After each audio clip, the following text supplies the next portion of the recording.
नमस्कार दोस्तों, आइए आपकी पसंदीदा कहानी परिणीता के अगले अध्याय की ओर चलते हैं। तो लीजिए, प्रस्तुत है।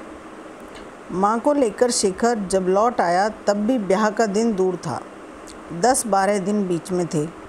2-3 दिन के बाद एक दिन सवेरे के समय भुवनेश्वरी के पास बैठी हुई ललिता एक डलवे में कोई चीज़ उठा कर रख रही थी। शेखर को ललिता की उपस्थिति मालूम न थी। इसी से किसी काम के लिए माँ कहकर कमरे के भीतर पैर रखते ही वह अचकचाकर खड़ा हो गया। ललिता सिर झुकाकर काम करने लगी। माँ ने पूछा, क्या है रे? वह जिस काम से आया था उसे भूलकर, नहीं इस वक्त रहने दो कहता हुआ चटपट वहाँ से चला गया। उसने ललिता का मुँह नहीं देख पाया था, किंतु दोनों हाथों पर नज़र पड़ गई थी। हाथ बिल्कुल खाली नहीं थे, केवल कांच की 2-2 चूड़ियाँ ही उनकी शोभा बढ़ा रही थीं। शेखर ने मन ही मन हंसते हुए कहा, यह भी एक तरह का ढोंग है। वह जानता था गिरीन्द्र मालदार है। उसकी पत्नी के हाथों के इस प्रकार अलंकार शून्य होने का कोई उचित कारण उसे सूझ न पड़ा। उस दिन संध्या के समय जब वह तेजी से नीचे उतर रहा था, तब इधर से ललिता भी ऊपर चढ़ रही थी। बीच में मुठभेड़ हो गई। ललिता एक तरफ खिसक कर खड़ी हो रही, किंतु शेखर के पास पहुंचते ही अत्यंत संकोच के साथ धीरे से बोली, तुमसे एक बात कहनी है। शेखर ने जरा ठिठक कर विस्मय सूचक स्वर में कहा, किससे? मुझसे? ललिता ने उसी तरह धीरे से कहा, हाँ तुम्ही से। मुझसे भला अब क्या कहने की बात हो सकती है? कहता हुआ शेखर पहले से भी अधिक तेजी के साथ झटपट नीचे उतर गया। ललिता कुछ देर उसी जगह सन्नाटे में आकर खड़ी रही, फिर बहुत ही हल्की दबी हुई सांस छोड़कर धीरे धीरे चली गई। दूसरे दिन प्रातःकाल शेखर अपनी घर की बाहरी बैठक में बैठा उसी दिन का दैनिक पत्र पढ़ रहा था। इसी बीच में बेहद विस्मय के साथ आंखें उठाकर उसने देखा, गिरीन्द्र उसके यहाँ आ रहा है। गिरीन्द्र नमस्कार करके एक कुर्सी खींचकर शेखर के पास ही बैठ गया। शेखर ने भी नमस्कार करके अखबार एक ओर रख दिया और प्रश्न करने का भाव मुख पर लाकर उसकी ओर देखा। दोनों में देखने भर का परिचय था। बातचीत करने का अवसर नहीं आया था और इसके लिए दोनों में से किसी ने आज तक इच्छा प्रकट नहीं की थी। गिरीन्द्र ने एकदम पहले ही काम की बात छेड़ दी। बोला, विशेष प्रयोजन से आज मैं आपको कष्ट देने आया हूँ। मेरी सास जी का इरादा जो कुछ हो सो तो आप सुन ही चुके हैं। वे अपना मकान आप लोगों के हाथ बेच डालना चाहती हैं। आज मेरे द्वारा उन्होंने कहला भेजा है कि जल्दी ही जो कुछ हो इसका प्रबंध हो जाए, तो वे इसी महीने मुंगेर को लौट जा सकेंगी। गिरीन्द्र को देखते ही शेखर ने हृदय के भीतर आंधी उठ खड़ी हुई। गिरीन्द्र की बातें उसे तनिक भी अच्छी नहीं लगीं। उसने अप्रसन्न मुख से कहा, यह तो ठीक है, लेकिन पिताजी के न रहने से मेरे बड़े भाई ही अब इस घर के मालिक हैं। उन्हीं से यह सब कहना चाहिए। गिरीन्द्र ने तनिक मुस्कुराकर कहा, यह तो हम लोग भी जानते हैं, लेकिन उनसे अगर आप ही कहें तो अधिक अच्छा होगा। शेखर ने उसी तरह से जवाब दिया, आपके कहने से भी काम हो सकता है। उधर के अभिभावक तो इस समय आप ही हैं। गिरीन्द्र, मेरे कहने की ज़रूरत हो तो मैं कह सकता हूँ, किंतु कल छोटी दीदी कह रही थी कि आप ज़रा ध्यान दें तो यह काम बहुत ही सहज में हो सकता है। शेखर अब तक मोटे गाँव तकिए के सहारे पड़ा बात कर रहा था। गिरीन्द्र की बात सुनते ही एकदम सीधा हो बैठा और बोला, क्या कहा आपने? कौन कहता था? गिरीन्द्र, छोटी दीदी, ललिता दीदी कहती थी। शेखर विस्मय के वेग से विमूढ़ बन गया। इसके उपरांत गिरीन्द्र क्या क्या कह गया इसकी उसे खबर ही न हुई। उसकी बातों का एक भी शब्द उसके कानों तक नहीं पहुंचा। थोड़ी देर विह्वल दृष्टि से गिरीन्द्र के मुंह की ओर ताकते रहकर उसने पूछा, मुझे माफ़ कीजिएगा गिरीन्द्र बाबू, क्या ललिता के साथ आपका ब्याह नहीं हुआ? गिरीन्द्र ने जीभ काटकर कहा, जी नहीं, उस घर के सभी आदमियों को तो आप जानते हैं, काली के साथ मेरा, लेकिन तय तो और ही कुछ हुआ था। ललिता की ज़बानी गिरीन्द्र सब हाल सुन चुका था और बोला, हाँ तय तो और ही कुछ हुआ था, काली से ब्याह की बात नहीं हुई थी। यह सच है, गुरुचरण बाबू मरते समय मुझसे अनुरोध कर गए थे कि मैं कहीं और अपना ब्याह न करूं। मैंने भी वचन दे दिया था। उनकी मृत्यु के बाद ललिता दीदी ने मुझसे समझाकर कहा, अवश्य ही ये सब बातें और कोई नहीं जानता कि पहले ही उनका ब्याह हो गया है और उनके स्वामी जीवित हैं। इस बात पर शायद और कोई विश्वास न करता, लेकिन मैंने उनकी एक भी बात झूठ नहीं समझा, अविश्वास नहीं किया। इसके अलावा स्त्री का एक बार के सिवा दोबारा ब्याह नहीं हो सकता, यह क्या? शेखर की आंखों में पहले ही आंसू भरे हुए थे। इस समय वे आंखों के कोनों से ढुलक ढुलक कर गिरीन्द्र के आगे ही बरसने लगे, किंतु इधर का उसे होश ही न था।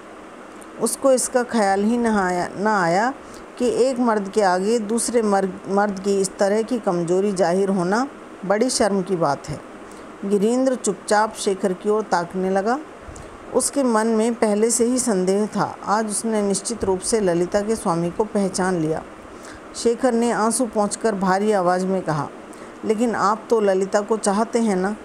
गिरीन्द्र के चेहरे पर प्रच्छन्न वेदना की गहरी छाया पड़ी, मगर फौरन ही अपने को संभाल कर वह मुस्कराने लगा। उसने पूर्वोक्त प्रश्न के उत्तर में धीरे धीरे कहा, आपके इस प्रश्न का उत्तर देना अनावश्यक है। इसके सिवा स्नेह या प्यार चाहे जितना हो, जानबूझकर कोई पराई ब्याहता स्त्री से ब्याह नहीं करता। अस्तु इस बात को जाने दीजिए, मैं अपने बड़ों के बारे में इस तरह की बातचीत नहीं करना चाहता। एक बार और हंसकर गिरीन्द्र उठ खड़ा हुआ। अच्छा, तो आज चलता हूँ, फिर मुलाकात होगी, कहकर नमस्कार करके वह चल दिया।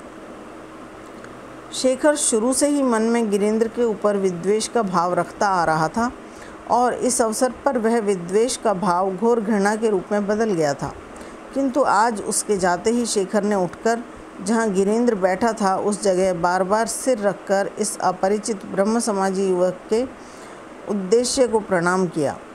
मनुष्य चुपचाप कितना बड़ा स्वार्थ त्याग कर सकता है, हंसते हंसते कैसी कठोर प्रतिज्ञा का पालन कर सकता है, यह आज उसने पहले पहल देखा। तीसरे पहर भुवनेश्वरी अपने कमरे में फर्श पर बैठी हुई ललिता की सहायता से नए कपड़ों को तहा कर उनका ढेर लगा रही थी। इसी समय शेखर वहां जाकर माँ के बिस्तरे पर बैठ गया।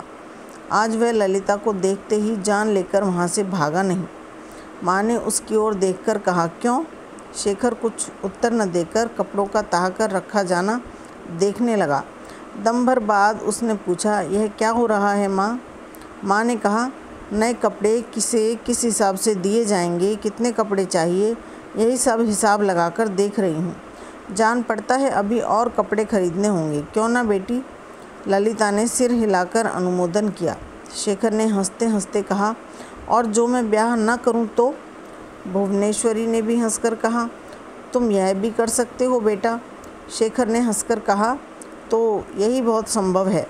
माँ ने गंभीर होकर कहा, यह कैसी बात है? ऐसी अलच्छनी बात मुँह से न निकालना। शेखर ने कहा, इतने दिन तक मुँह से नहीं निकाली माँ, लेकिन अब चुप रहने से काम बिगड़ता है, चुप रहने से महापाप होगा माँ। भुवनेश्वरी की समझ में कुछ न आया। वे शंकित होकर बेटे के मुंह की ओर ताकने लगीं।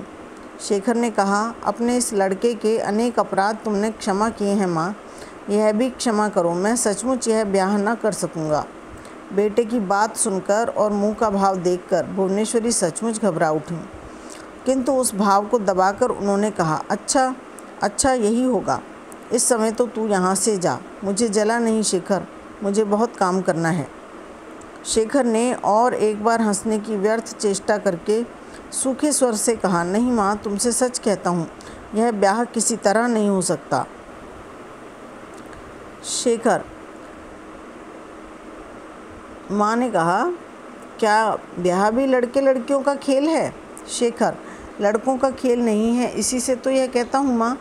अब की भुवनेश्वरी ने सचमुच डरकर क्रोध के साथ कहा, मुझे सब हाल खुलासा बतला, इस तरह की गोल गोल बात मुझे अच्छी नहीं लगती। शेखर ने धीरे से कहा, और किसी दिन सुन लेना माँ, किसी दिन सब कहूँगा, और किसी दिन कहेगा। माँ ने कपड़ों का ढेर एक तरफ हटाकर कहा, तो फिर आज ही मुझको काशी भेज दे, मैं ऐसे घर में अब एक रात भी बिताना नहीं चाहती। शेखर सिर झुकाए बैठा रहा। भुवनेश्वरी ने और भी अधिक जोर देकर कहा, ललिता भी मेरे साथ कल जाने को तैयार है, देखूं जो उसका कुछ प्रबंध कर सकूं। अब कि शेखर सिर उठाकर हंसा, बोला, तुम ले जाओगी अपने साथ माँ? फिर उसका और क्या प्रबंध चाहिए? तुम्हारे हुक्म से बढ़कर उसके लिए और क्या चाहिए? लड़के को हंसते देखकर उनके मन में कुछ आशा हुई।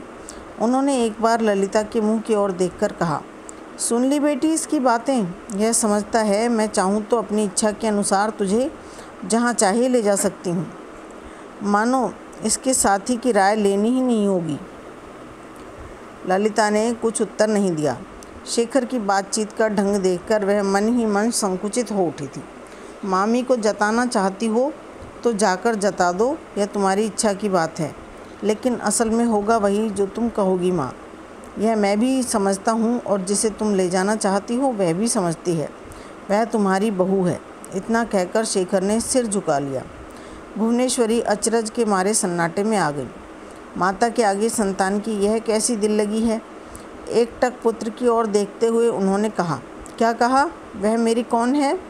शेखर ने सिर नहीं उठाया गया, किंतु उसने उत्तर दिया। धीरे धीरे बोला, अभी तो कह चुका हूँ माँ, यह बात आज की नहीं है, 4 साल से अधिक समय हुआ। तुम सचमुच उसकी माँ हो। मैं इस बारे में और कुछ नहीं कहूँगा, उसी से पूछो, वही कहेगी। इतना कहते ही शेखर ने देखा ललिता गले में आंचल डालकर माँ को प्रणाम करने का उद्योग कर रही है। शेखर भी उठकर उसके पास जा खड़ा हुआ। दोनों ने एक साथ माँ के पैरों पर सिर रखकर प्रणाम किया। इसके बाद शेखर उठकर चुपचाप चल दिया। भुवनेश्वरी की आंखों से आनंद के आंसू बहने लगे। वे ललिता को सचमुच बहुत ही प्यार करती थीं। तब उन्होंने संदूक खोलकर अपने सब गहने निकाले और ललिता को पहनाते समय एक एक करके धीरे धीरे सारा रहस्य जान लिया। सब हाल सुनकर उन्होंने कहा, तो इसी से गिरीन्द्र का काली के साथ ब्याह हुआ? ललिता ने कहा, हाँ माँ, यही बात है।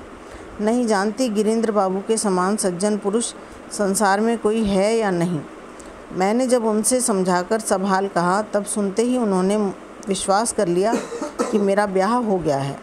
स्वामी मुझे ग्रहण करें या न करें यह उनकी इच्छा, लेकिन वे मौजूद हैं। भुवनेश्वरी ने ललिता के सिर पर हाथ रखकर कहा, है क्यों नहीं बेटी, मैं आशीर्वाद देती हूँ, वह जन्म जन्म चिरजीवी हो। तुम यहाँ तनिक बैठो बेटी, मैं जाकर अविनाश से कह आऊँ कि लड़की बदल गई है। तो दोस्तों, ये था परिणीता का अंतिम भाग। कमेंट बॉक्स में अवश्य बताइएगा कि कहानी आपको कैसी लगी। कुछ दिनों बाद शरद जी की दूसरी कहानी शुरू करेंगे। आज्ञा दीजिए, नमस्कार।